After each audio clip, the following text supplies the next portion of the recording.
que se identifican.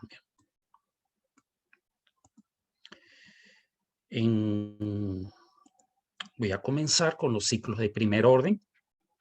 Pueden verlos en la animación que ahí aparece, una animación muy sencillita, pero bien esquemática. Lo que se conoce como ciclo de Wilson, que es apertura y cierre de océanos, constituyen ciclos de primer orden. Bien, mentalmente me gustaría que cada quien llevara un seguimiento del orden, porque yo voy a ir bajando en jerarquía o en orden hasta llegar a lo que nos interesa. Entonces, lo que significa, lo que ustedes vieron dentro de tectónica de placas y que consiste en apertura y cierre de océanos, es decir, es llamado ciclo de Wilson, que con un tipo de duración que anda en el orden de los 200 y tantos millones de años, estamos ante los ciclos de mayor jerarquía. Son de muchísimo tiempo de duración. Los ciclos de segundo orden son un poquito más pequeños, pero todavía inmensamente grandes.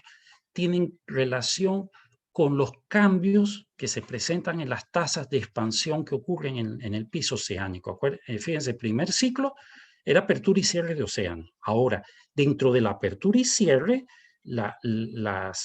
digamos que las dorsales, cuando van generando corteza, no lo hacen a un patrón fijo. Ellos también tienen, las dorsales también tienen pulsos y tienen procesos en los cuales lo hacen más rápido o más lento. Entonces, eso va generando ciclos de segundo orden. La magnitud de esos ciclos son del orden de las decenas de miles de años, decenas de millones de años. Acuérdense, primer orden eran cientos de millones de años. Ahora estamos en decenas de millones de años. Bien. Los ciclos de tercer orden son los que ya ustedes de seguro han oído nombrar o han tenido la oportunidad de trabajar con ellos, porque son los que caen dentro de lo que es la estratigrafía secuencial. Bien. Los sistemas encadenados. Esos son ciclos de tercer orden. La magnitud de estos ciclos en tiempo andan en el orden del millón, de 1 a 10 millones de años. Fíjense cómo la magnitud, hago hincapié en dice que de la magnitud está cambiando paulatinamente. Antes estábamos en cientos de millones de años, era 10 a la 8, los de segundo orden 10 a la 7, ahora estamos en 10 a la 6.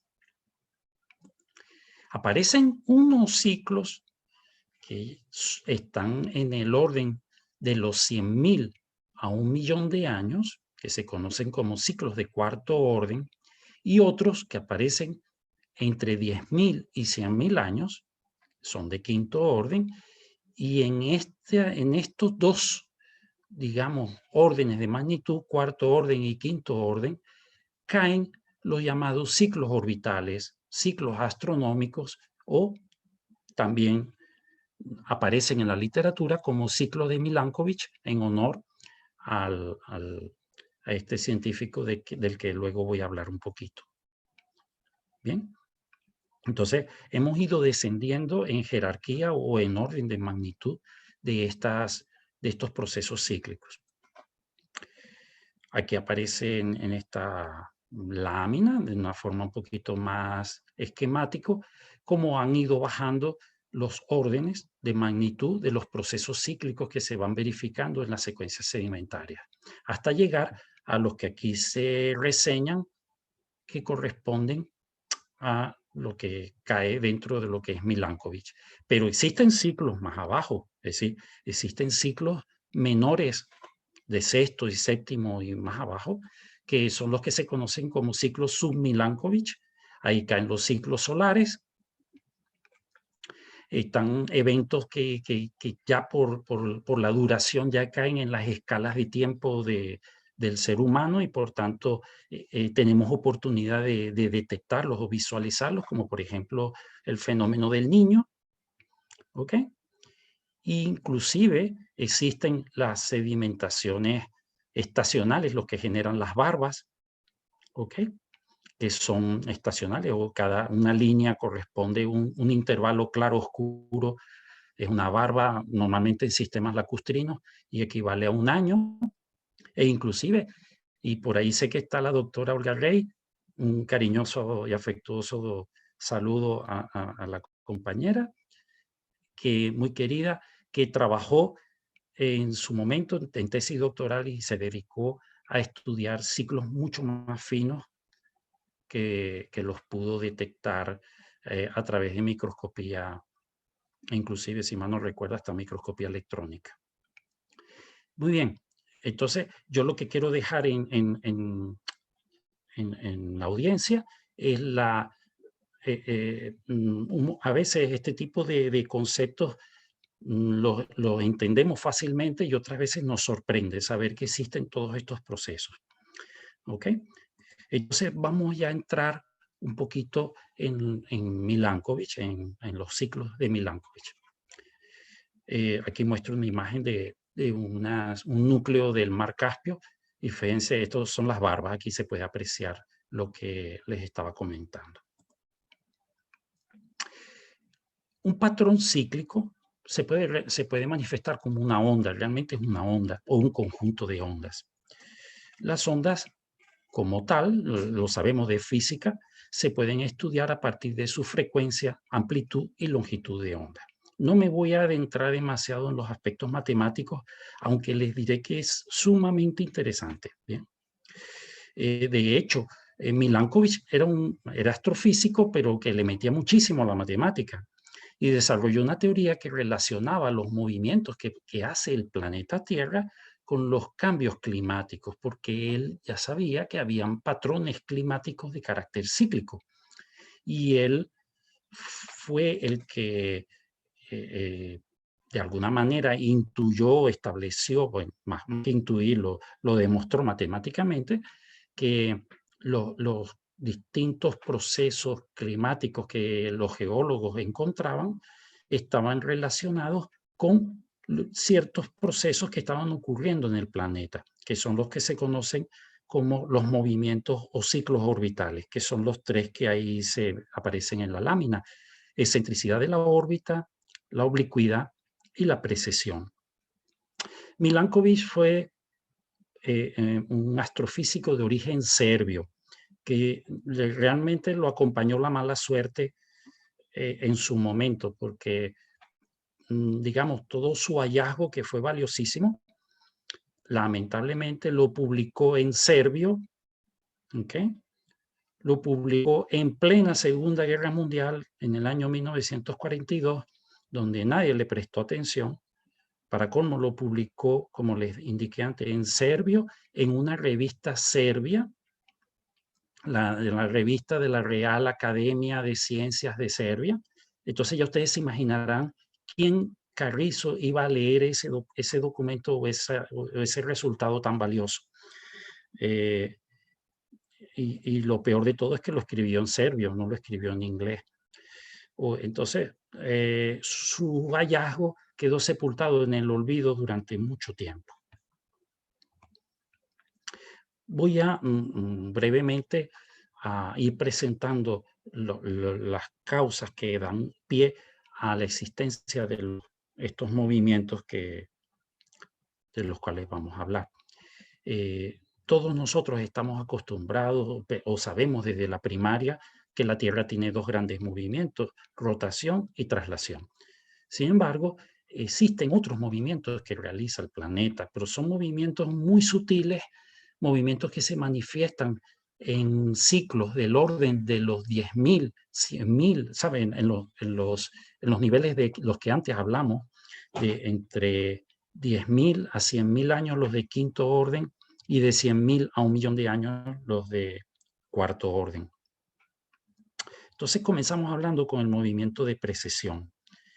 La precesión es un tipo de movimiento muy particular que tiene nuestro planeta debido esencialmente a que, como ya ustedes lo saben, el hemisferio norte, lo pueden ver en esta imagen, el hemisferio norte posee mayor cantidad de masas continentales que el hemisferio sur.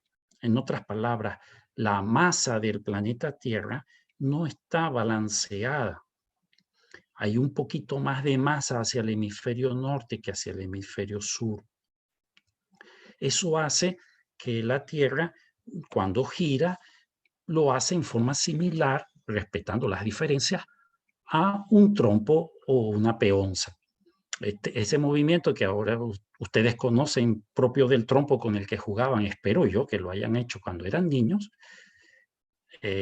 se basa precisamente en que el trompo o peonza tiene una forma desigual, tiene más masa arriba que abajo. ¿Ok? Y entonces cuando gira, genera ese movimiento alrededor de un eje que se conoce como eje de precesión. Ese mismo movimiento que nosotros vemos claramente en el trompo o la peonza, lo hace igual la Tierra, pero claro, lo hace respetando las magnitudes. La Tierra es un cuerpo infinitamente más grande y las diferencias de masa entre el hemisferio norte y el sur tampoco son tan bruscas como las que existen desde el punto de vista relativo en un trompo. Lo cierto es que hay una desigualdad, y si hay una desigualdad y el objeto está rodando, en este caso nuestro planeta está rotando, entonces va a haber una precesión.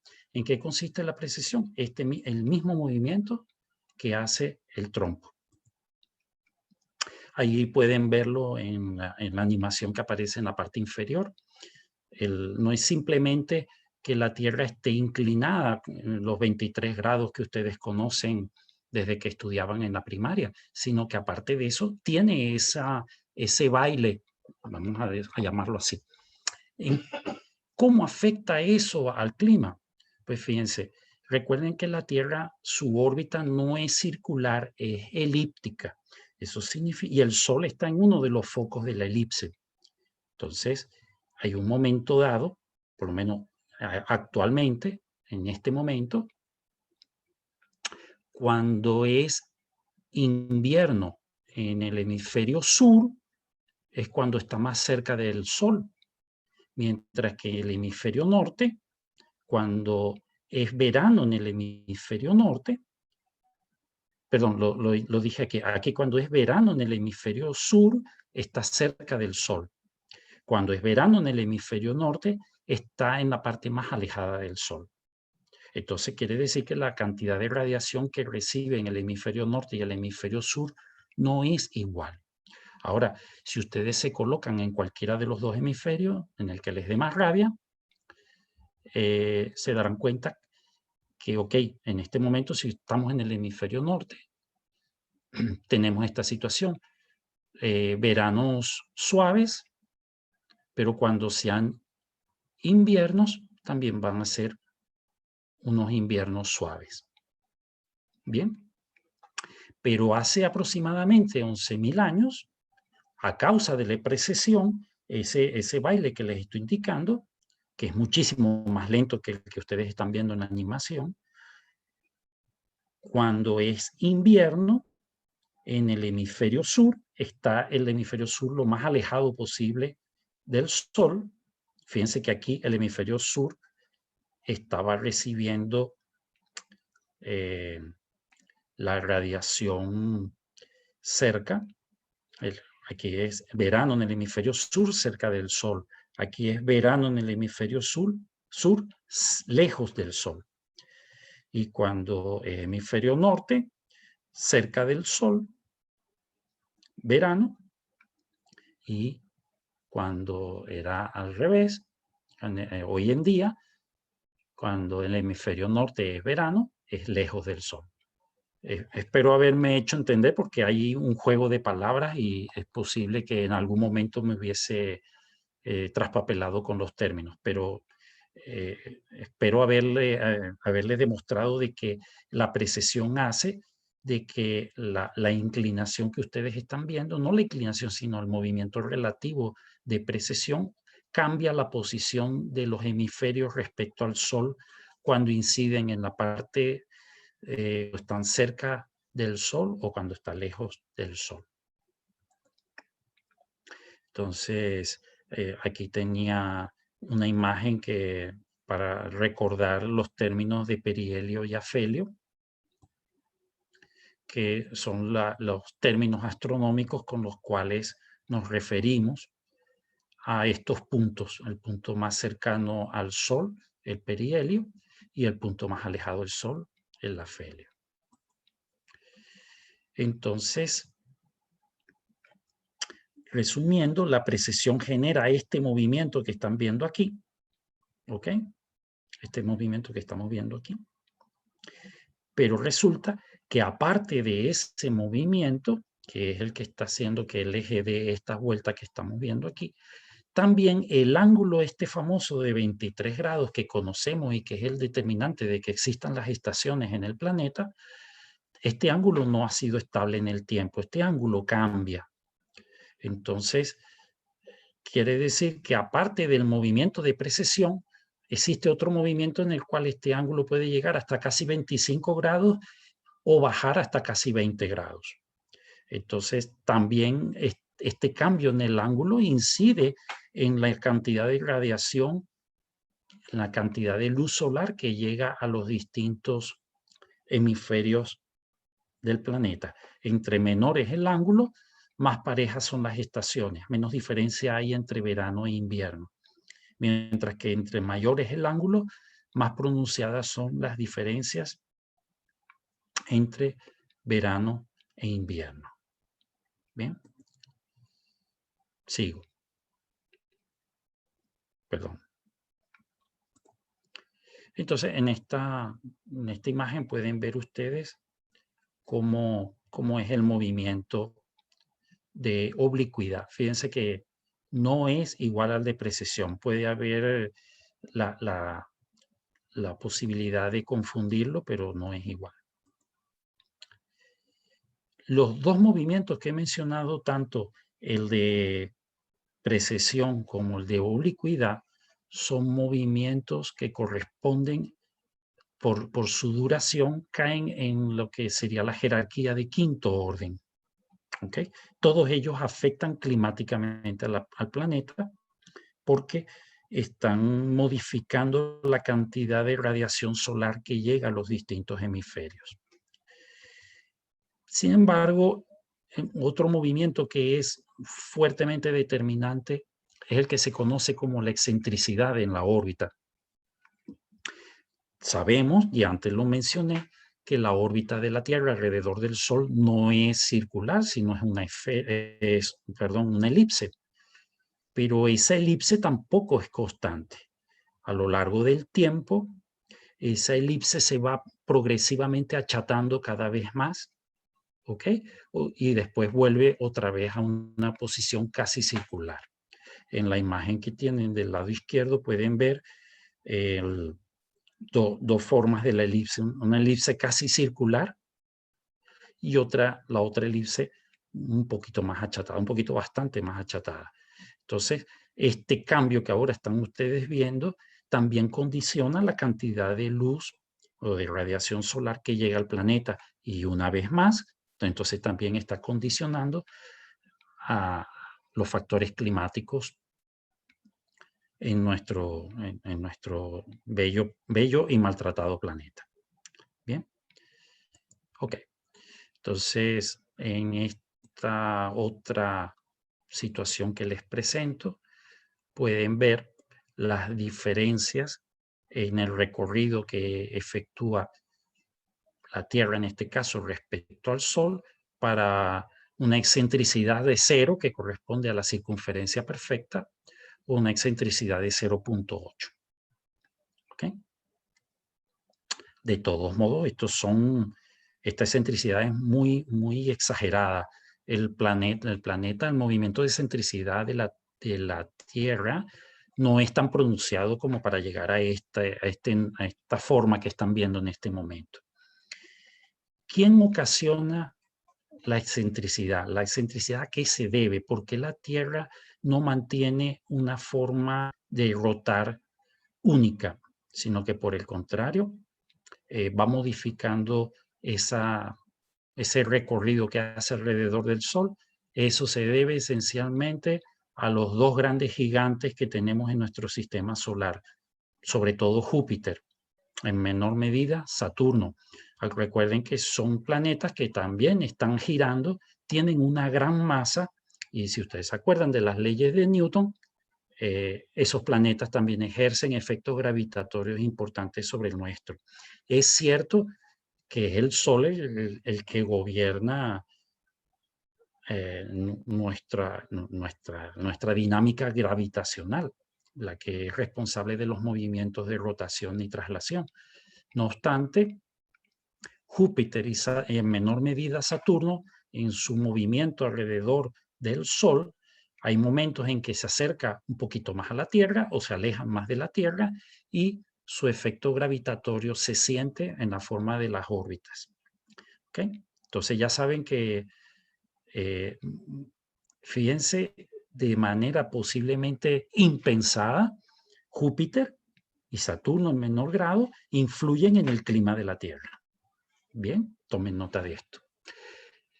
Existe, por detalles que van más de aspectos matemáticos, la excentricidad, se habla de una excentricidad larga y una excentricidad corta, por tanto la periodicidad anda en el orden de 100.000 años para la excentricidad corta y 400.000 años para la excentricidad larga. No voy a ahondar en esto, pero tiene mucho que ver cuando Júpiter y Saturno están juntos del mismo lado o cuando uno está de un lado y otro está de otro lado. ¿No? Creo que ustedes más o menos pueden estar siguiendo a lo que me refiero. Lo cierto es que tenemos entonces 3 movimientos orbitales que hace la Tierra que no nos enseñan en la primaria, por lo menos yo nunca lo vi, ni siquiera en el bachillerato, y sin embargo, no solamente son importantes, sino que condicionan y fuertemente los patrones climáticos que tiene nuestro planeta. Hasta tal punto que toda esta polémica que hoy en día ustedes saben que existe del cambio climático, es cierto que el hombre está afectando muchas de las cosas que están ocurriendo a nivel climático y eso es innegable, pero también es cierto que aunque el hombre no existiera, aunque no existiera la revolución industrial ni todo lo que está pasando, la Tierra igual se iba a calentar. ¿De acuerdo? Bien. Bueno, ya me había adelantado cuando hablé de que Júpiter es el gran responsable y en menor medida Saturno del movimiento de excentricidad que experimenta nuestro planeta. Lo cierto es que, así como estamos viendo las cosas, en estas animaciones ahora vamos a ver los distintos movimientos. Este es precesión. Bien. Perdón, oblicuidad. No sé por qué lo puse primero, porque normalmente en la oblicuidad, fíjense, este movimiento genera, aquí hay un problema, perdón, porque la animación es de la precesión, ¿ok? Pero lo que aparece aquí del lado derecho es la oblicuidad. Fíjense, este patrón cíclico que corresponde a este movimiento orbital.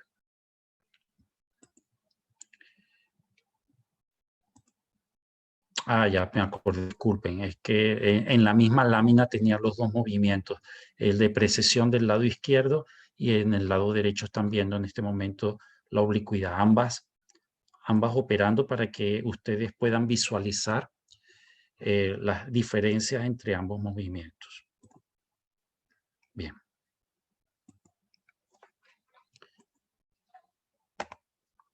Y en esta otra lámina pueden ver la animación ya de la excentricidad, por supuesto, exagerado, ¿ok? Se está exagerando muchísimo para que se pueda visualizar.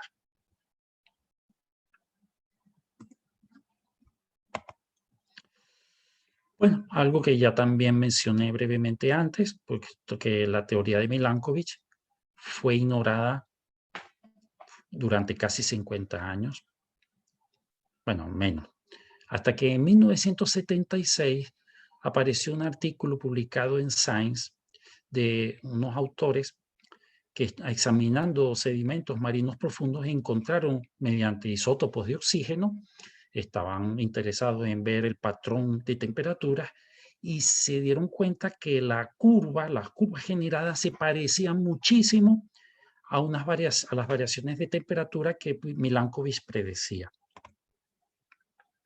Sin entrar en análisis de la parte ondulatoria que antes le dije que tiene una matemática un poquito compleja, porque incluso hay que hacer análisis de Fourier y otras cosas.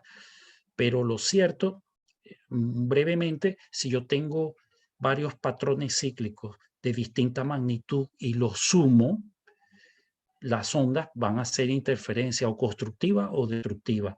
Si coinciden los valles y las crestas, entonces tendremos interferencia constructiva. Cuando no, como por ejemplo aquí, pueden ver dos valles que están coincidiendo y entonces la resultante da un gran valle. Bien, pero cuando aparecen situaciones como esta en las que quedan en desfase, entonces las ondas se restan. La resultante entonces da un patrón complejo. ¿Ok? Tenemos tres movimientos orbitales, la excentricidad y excentricidad corta y larga, y los mismos movimientos, sobre todo de precesión, tiene también un patrón un poquito complejo, hace que la suma de una situación bastante compleja. En esta animación pueden ustedes ver la excentricidad, la oblicuidad, la precesión, la situación combinada y después la resultante. Entonces, este patrón complicado, oxígeno 18, oxígeno 16, es el que encontrar en el agua de mar. Y fíjense que el gran parecido que tiene con lo predicho por Milankovitch.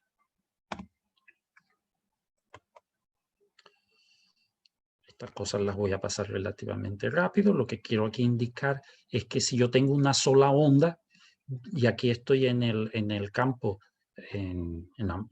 digamos, de las distancias o de la altura o del tiempo, yo puedo cambiar utilizando transformadas de Fourier al dominio de las frecuencias. Si yo tengo una sola onda, aunque yo tenga este patrón que estoy mostrando aquí, nada más hay una frecuencia. Entonces aparece un solo pico.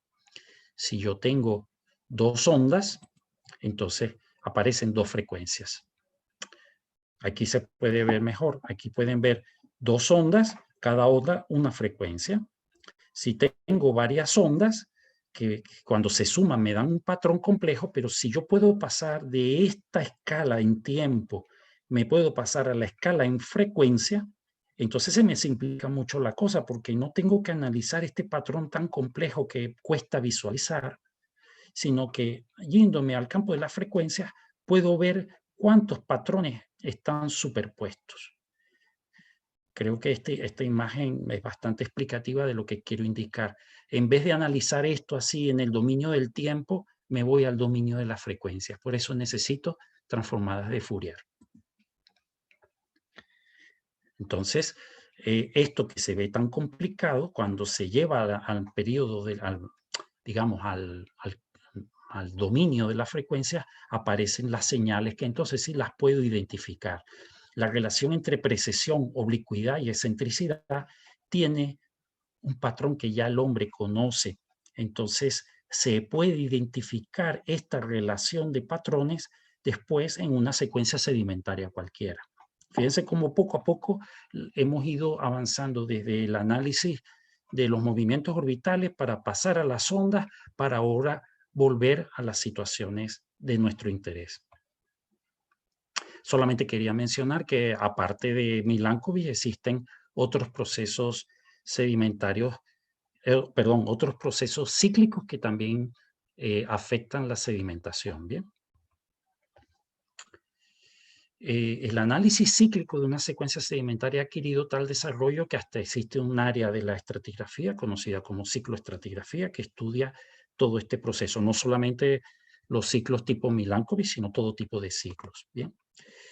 Y ahora, ya llegando a la parte final de nuestra presentación, lo que quiero enfocar de una manera muy, muy superficial, porque esto es bastante complejo, es de qué manera el estudio de los reservorios o de los yacimientos petroleros, de los sistemas petroleros, podría verse favorecido si el análisis de las secuencias se aplica algo de lo que hemos visto anteriormente. Entonces, lo que traigo son unos pocos casos de estudio. Realmente no hay muchos casos en el mundo. Bueno, o sí los hay, pero son informes internos y no han sido publicados. Yo voy a traer algunos, los que me parecieron emblemáticos. Fíjense, al final yo tengo una lista de referencias y por si desean ahondar más en la información que aquí presento. El trabajo de Flinton y Grammer, 2015. Hay un caso de estudio en Oklahoma, donde analizando unas calizas del Carbonífero, unas calizas que tienen bastantes hidrocarburos, pero fue explotada hace bastante tiempo. La heterogeneidad en el reservorio pasa a ser un desafío porque el análisis clásico que se estaba intentando hacer para ver la distribución lateral de fases no estaba funcionando a totalidad. Al principio eran perforaciones verticales hasta los años 40, 50, pero luego se retoma esta cuenca que fue explotada durante mucho tiempo para ahora irnos a perforaciones horizontales y nos encontramos con que hay muchas heterogeneidades. Esas heterogeneidades, estos autores demuestran que estaban condicionadas por Milankovitch. La ciclicidad de Milankovitch estaba afectando los intervalos en los que se podía recuperar hidrocarburos. Entonces, específicamente, la ciclicidad de quinto orden es la que los autores determinan como que es la que estaba controlando la compartimentalización, inclusive vertical, dentro del yacimiento. Esta información, obtenida de esta manera, resultó decisiva para poder orientar los procesos exploratorios a posteriori. Una vez aplicada esta estrategia, vamos a llamarla así, nos encontramos con que la producción se incrementó en un 22%. Ahí pueden ver una imagen donde se ve en la zona central, pues está remarcado, como la imagen está en tonos de grises, no sé si se podrá ver bien, pero esta zona aparece señalizado o resaltado los ciclos que fueron objeto de estudio en esta secuencia. Bien, no solamente los análisis se hacen sobre reservorios, de hecho hay más estudios realizados sobre roca madre o roca fuente. Interesa muchísimo los que se conocen como los eventos anóxicos ser analizados mediante esta estrategia o esta óptica, vamos a llamarla así. Aquí muestro ejemplos de, no me recuerdo, yo lo tengo anotado, pero me disculpan que no lo puse aquí, el origen de esta referencia. Tenemos aquí un patrón donde pueden ver mediante indicadores geoquímicos, ¿ok? Ven aquí la variación en carbono orgánico total, o en la relación silicio-aluminio, o en las relaciones potasio sobre aluminio, que de alguna manera son indicadores de los intervalos entre esmetita, caulinita y lita, arcillas, cuarzo, y eso indirectamente está indicando unas variaciones climáticas, y entonces las acumulaciones de carbono orgánico total fuertemente condicionadas. Y si ustedes están viendo este patrón cíclico, yo lo estoy tomando ahora como ejemplo, lo que están viendo es una línea donde hay un patrón que se repite, pero no se ve con claridad de qué tipo es esta repetición. Esto lo que se hace es que se lleva se toma dato de estos valores, se llevan ya existen inclusive herramientas informáticas específicas que permiten convertir esto del dominio del tiempo, que es como lo tenemos aquí, cuando vamos de base a tope, estamos moviéndonos en el tiempo, lo pasamos a dominio de la frecuencia y podemos analizarlo. Aquí pueden ver ya esto sí en un campo en China, donde también se han desarrollado mucho. Qué raro, ¿verdad? Qué raro que los chinos también estén aquí ahora avanzando bastante. Pueden ver cómo hacen un análisis bastante completo de una serie de pozos. Hacen los análisis que corresponden a secuencias de tercer orden. ¿Se acuerdan que lo vimos al comienzo?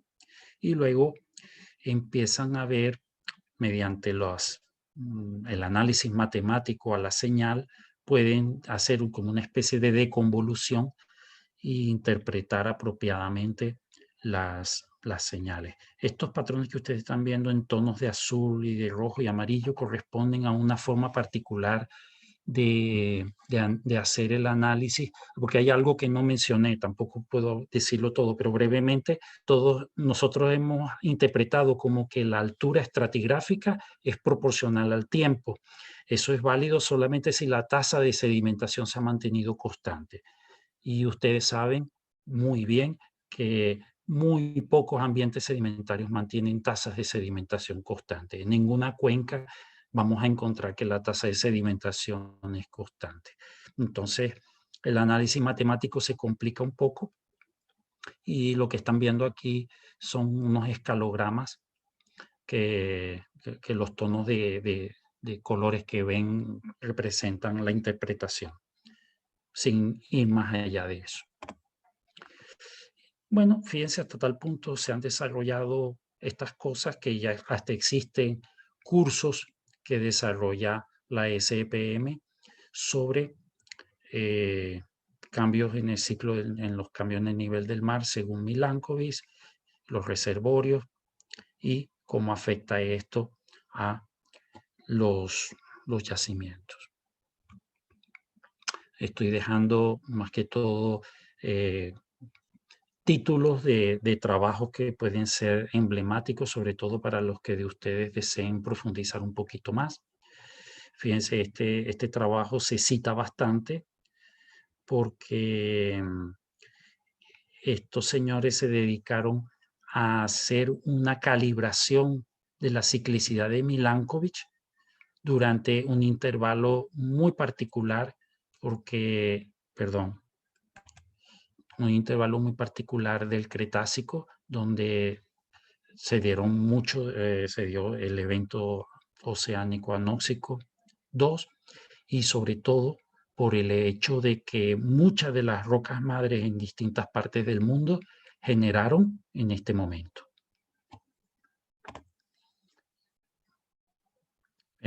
Bueno, estos son más que todo imágenes que muestran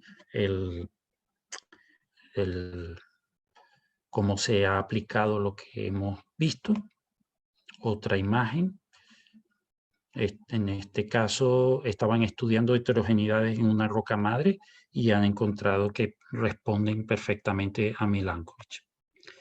Ahí pueden ver las imágenes, no se ve muy nítido, pero puede dar carbono orgánico total, el patrón fuertemente laminado que presenta esta secuencia, tanto a nivel macro como a nivel de secciones delgadas, y que ellos interpretan como procesos de Milankovitch hasta tal punto de que llegan a esta interpretación en la roca madre debido a factores climáticos que afectaron la sedimentación. Hay intervalos gruesos, intervalos finos, gruesos, y las secuencias generadoras están en los intervalos finos y la expulsión del crudo pasó de estos intervalos finos a los intervalos gruesos. Entonces, esta era una roca madre que siempre se interpretó como que un yacimiento no convencional, y no es que fuera no convencional, sí hubo migración, pero la migración debido a la heterogeneidad particular que tenía de pequeña escala, pues por mucho tiempo se creyó que era que la roca madre no había sido expulsada. Y sí fue expulsada, pero lo que pasa es que la migración fue muy corta. Bien. Entonces, resumiendo, las ideas vamos a llamar las ideas fuerzas o ideas determinantes que quisiera dejar en la audiencia son que los procesos sedimentarios también pueden ser influenciados externamente, me refiero a factores externos al planeta Tierra. Los movimientos orbitales dejan huella en el registro sedimentario y muchas veces son determinantes. Y es necesario entenderlos bien para interpretar su alcance y su influencia. Y bien, con este resumen de los 3 movimientos, doy por terminada la presentación. Y los reinvito a reanalizar con otros ojos, sobre todo los que de ustedes trabajen en secuencias sedimentarias o vayan a hacerlo, que muchas secuencias sedimentarias, inclusive en territorio venezolano, pueden ser susceptibles de un reanálisis a través de Milankovitch. Bueno, muchas gracias. Muchísimas gracias, profesor. Vamos a abrir la ronda de preguntas. Si alguno tiene una pregunta, por favor, dejarla por el chat o le damos el derecho de palabra a través del audio.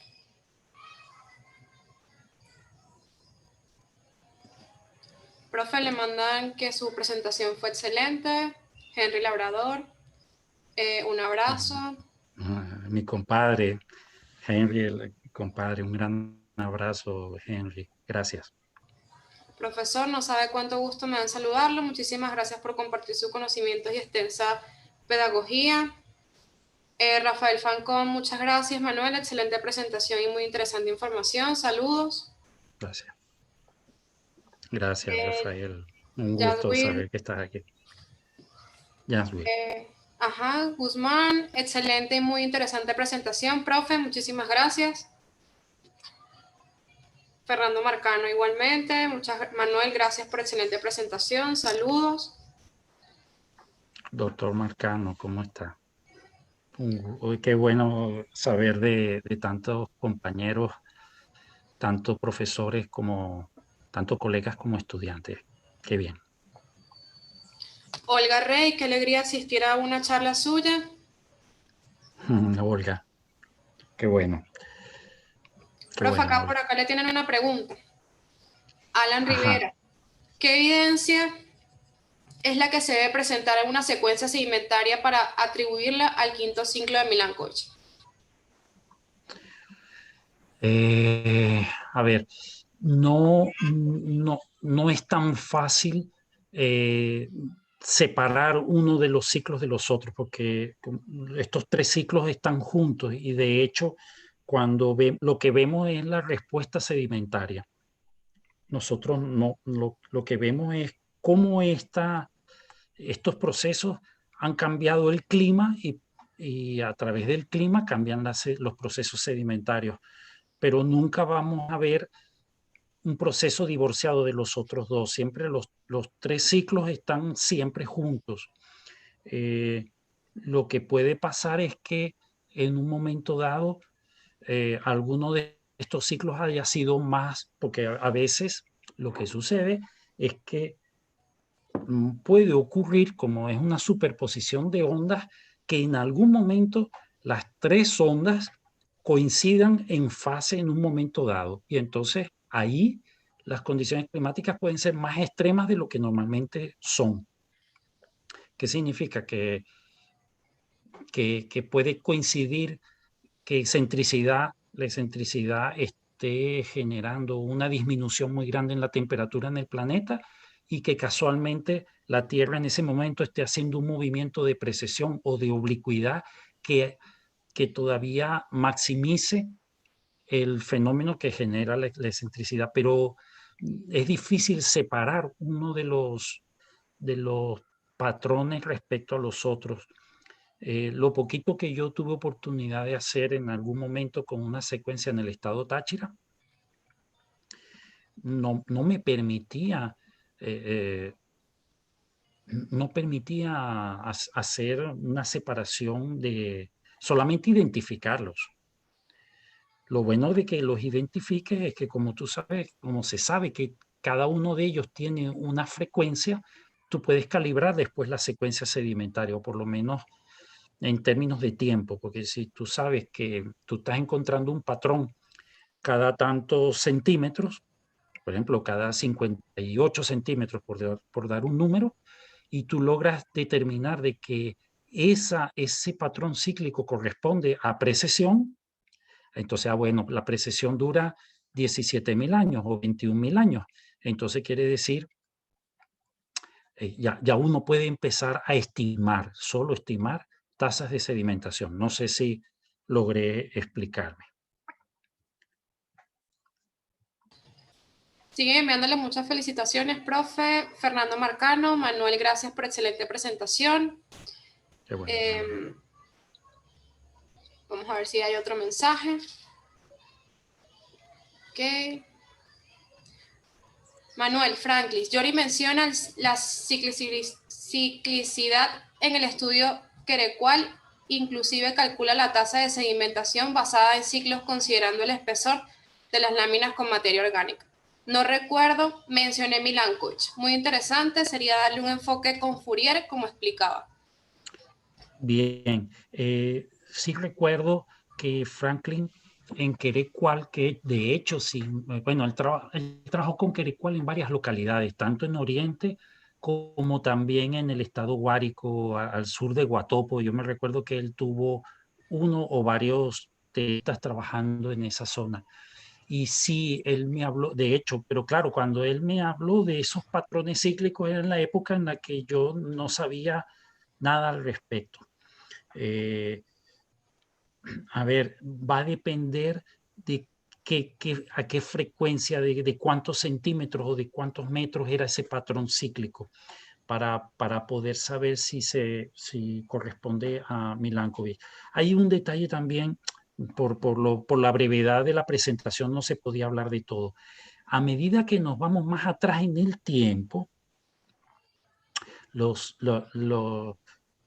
las ciclicidades de cuarto y quinto orden son más difíciles de identificar. Primero, la diagénesis, ustedes lo saben muy bien, oscurece muchas de estas cosas, ¿no? Entonces, hay removilizaciones, hay tantos fenómenos que ustedes saben que pueden alterar el patrón cíclico original, primero. Segundo, eh, eh, hay autores es como en todo. Ustedes saben que igual que lo que está pasando hoy día con el COVID, que ustedes saben que unas personas hablan en un sentido y otras de otro, de que, bueno, que aparecen tantas personas indicando cosas que también con Milankovitch existen, cuando apareció la fiebre de interpretar todo con Milankovitch, es cuando empezaron a observarse algunas limitaciones. No es que el fenómeno, lo que se conoce como los ciclos orbitales, siempre han existido, pero de la misma manera que hay un patrón cíclico en todas estas cosas, también eso puede haber afectado de cómo eran los ciclos más atrás en el tiempo. En el terciario funcionaban exactamente igual que hoy en día, pero hay una gran corriente de autores que ven con ojos escépticos la aplicación de los ciclos de Milankovitch, por ejemplo, en el Carbonífero. Entonces, porque más bien lo que argumentan es que que somos unos atrevidos por pretender que toda esta ciclicidad existía hace 200 o 500 millones de años. Sin embargo, lo que sí es cierto es que los autores o los investigadores que trabajan con secuencias paleozoicas o jurásicas encuentran patrones tipo Milankovitch. Es decir, eh, es un poquito complicado. Lo que Franklin encontró en Querecual probablemente sea Milankovitch, tal vez él no lo mencionó tal vez él mismo sabía que no, esa ciclicidad no tenía que ver con Milankovitch. Habría que ver si, y lo que dice es cierto. Si se hace un estudio con Fourier, y eso lo podría hacer con la ayuda de un tesista, hay que, se puede enfocar y encontrar buenas cosas. Ok, Gracias. profe. Por acá también le Bueno, tienen otra pregunta. Ilich García, feliz tarde, gusto en saludarle, profe Manuel, excelente presentación. Una consulta le tienen. En la imagen del trabajo de los chinos, ellos usaban transformadas ondículas, continua o discreta, cuando generan los escalogramas. bueno, Ilis, ¿qué te puedo decir? No lo sé. No, ahora no recuerdo con seguridad, pero juraría que es ondícula discreta, porque yo esa parte matemática confieso aquí en público que tengo mis limitaciones para llegarle. En algún momento entré en ello. Yo sé que se puede hacerse. Tú vas calculando como precisamente la tasa de sedimentación no es constante, tú empiezas a jugar con variando tasas de sedimentación y entonces se van abriendo ventanas, como ventanas de variación y van viendo cómo van cuadrando las posibles respuestas con el patrón que encuentran. Pero juraría que es discreta, pero en este momento no me atrevo. Sí, bueno, sí puedo, tal vez puede serte de ayuda. eh, Esta última lámina que no la mencioné, no la presenté, aquí se encuentran las referencias. De verdad que este material yo se lo envié en PDF a los organizadores de esta presentación, de manera que está disponible para quienes... Y yo tengo estos artículos también. Así que si me envían un correo electrónico, que con gusto me imagino que los organizadores del evento pueden hacérselo llegar. Yo con gusto puedo compartir la información que tengo. No solamente esto, sino otros trabajos más antiguos y de otros, inclusive de la parte matemática, yo tengo trabajos al respecto, por si pudiera serle de interés a ti o a cualquier otro. Gracias por la pregunta, pues me, me, me deja claro que tengo que volver a leer esas cosas. Ok, profe, por ahora Fernando Valencia nos va a dar una acotación acá a la audiencia y nos dice, me imagino que lo sabe, que usted sabe esto, pero en caso de que la audiencia no lo desconozca, existe un trabajo muy interesante de Laskar, que fue publicado en 2004, 2010, donde a través de las soluciones astronómicas presentan la precesión, oblicuidad e insolación del planeta Tierra desde hace 250 millones de años hasta el presente. Estos datos son muy útiles para el estudio de la ciclicidad de Milankovitch. Un fuerte abrazo. Gracias, Fernando. Qué bien. Sí, el trabajo del Lascar, yo por supuesto que lo tengo. Eh, Él es uno de los que propone que Milankovitch se puede utilizar sin mayor problema hasta bien atrás en el tiempo. Bueno, profe, acá les siguen llegando felicitaciones. Agradecida su presentación. La profesora Katia Ratiegui dice muchísimas gracias, profe. Extrañamos mucho sus clases, simplemente excelentes. Abrazos. Gracias, muchas gracias.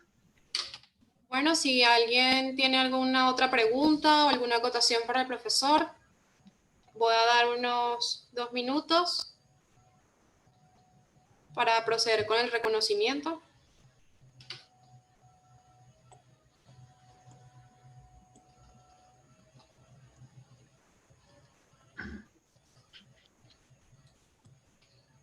En el chat hay una pregunta. Sí. Ok, voy. Ruth Díaz, una pregunta. ¿La precisión y la oblicuidad pueden tener relación en el fortalecimiento de eventos de resurgencias en el pasado? De resurgencia. Hola, mi niña, ¿cómo estás, Ruth? Un gusto saber de ti. Me imagino que te refieres a surgencia, las urgencias Marina, no sé si te refieres a eso. Vamos a No ver sé. qué dice.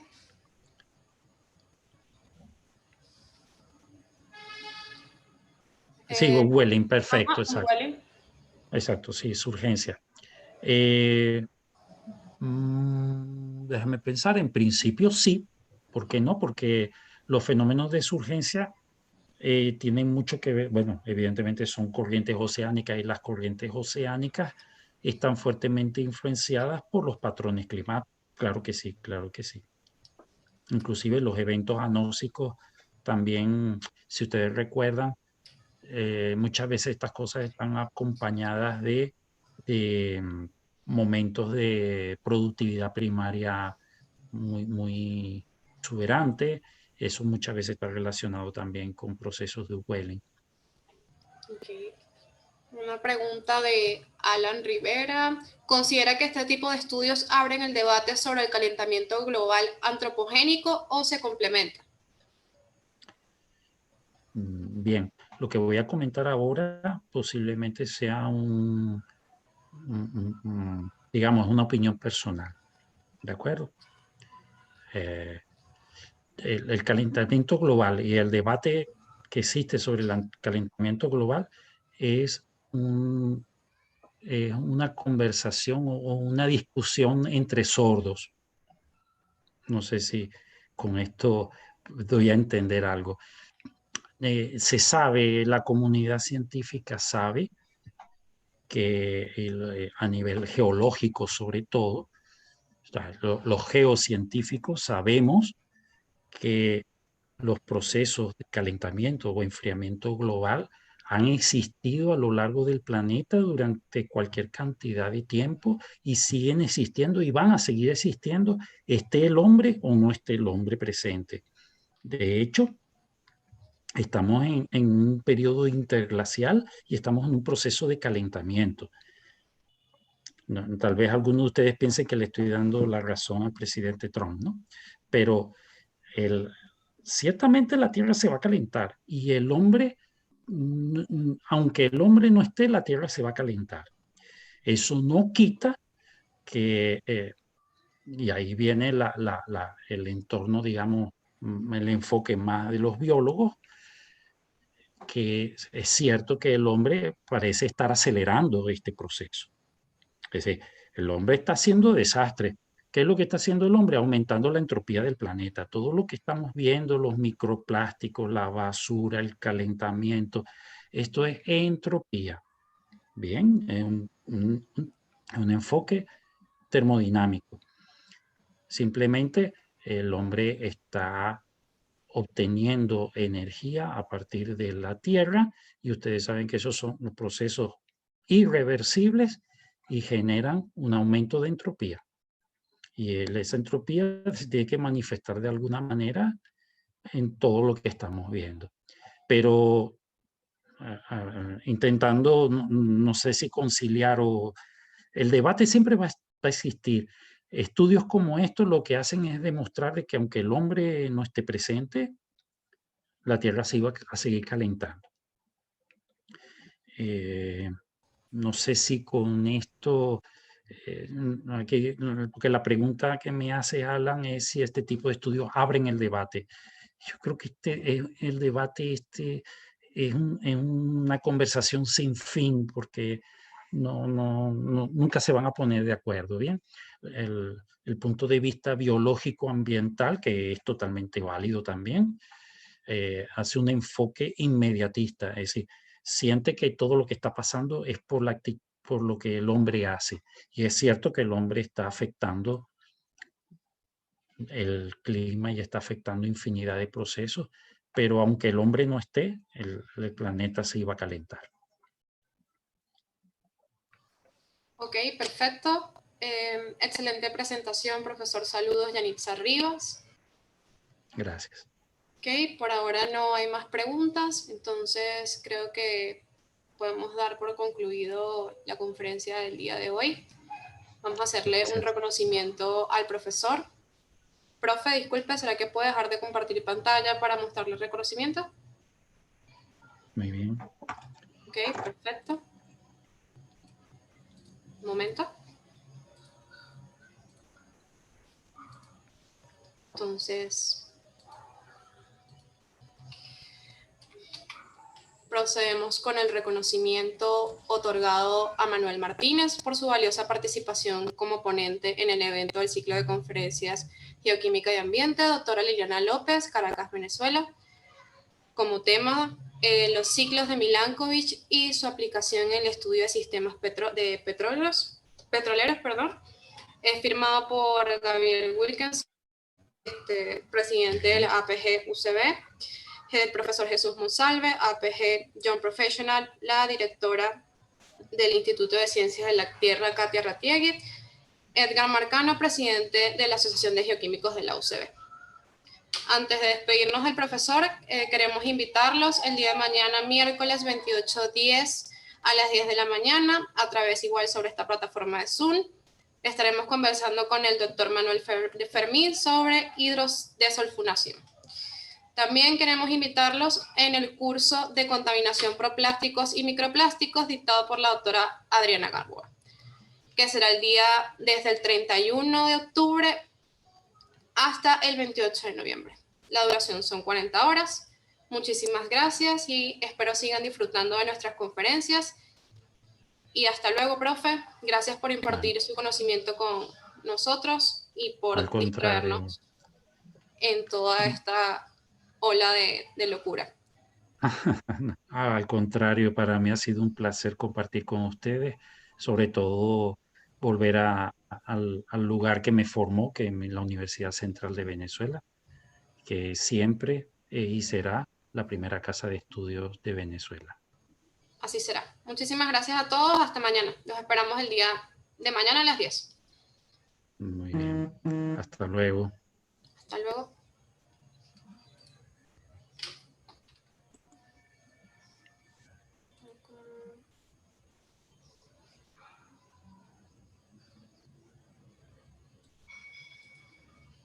Y te quedas hasta el final.